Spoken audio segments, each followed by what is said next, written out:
Hinduism, like some other religions, teach us about the cycle of reincarnation that we're in, right? And the whole point is to break out of it, not be reborn and not have to suffer through any more lifetimes.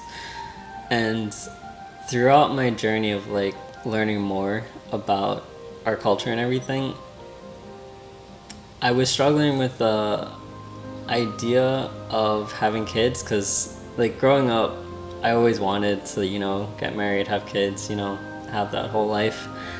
As my life happened and that didn't necessarily happen the way that I wanted it to, I struggled a long time trying to figure out what it all meant, essentially. And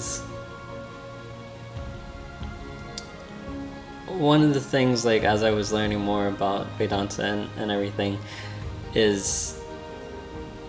was my desire to want kids and like want a family selfish. And in some ways it definitely was, starting out. The biggest thing now though is that I've made a revelation to some degree, and I don't necessarily know if it's complete, but I think it gives me some solace now, and maybe it'll give others. So here it is. So when we decide not to have kids, right, that doesn't necessarily mean that we're breaking the cycle of reincarnation. If you think about life, right, there's so many different types of life out there, and I'll bring in just the topic of evolution a little bit, just in the sense of like, if all of humanity, like humans in general, decided not to have kids, I believe that there is some form of the universe that would evolve where humans might come back as like a life form or a species.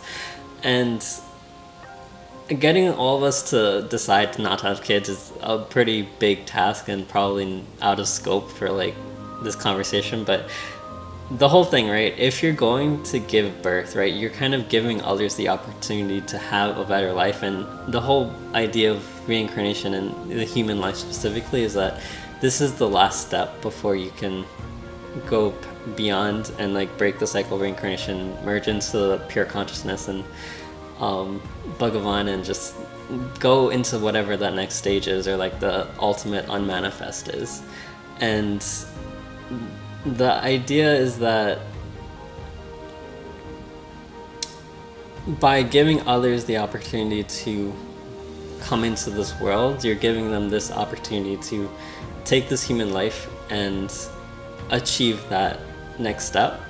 And it's almost like an honor to have that privilege of doing that. And it's not, the whole point of like karma yoga, right, is to not get caught up in the desire and attached to the fruits of the actions that you're taking. And if you're having kids for the sake of saying that I am special and helping others to achieve enlightenment and stuff like that, it is the bad way of thinking about it. But I think in general, right, if you're acting as this medium to give others the opportunity to move on and move through the cycle and get past it, I think there's some solace in that. And I'm gonna try and like formulate that a lot better, but hopefully it's like in some sort of idea that others might be able to take a little bit from here. So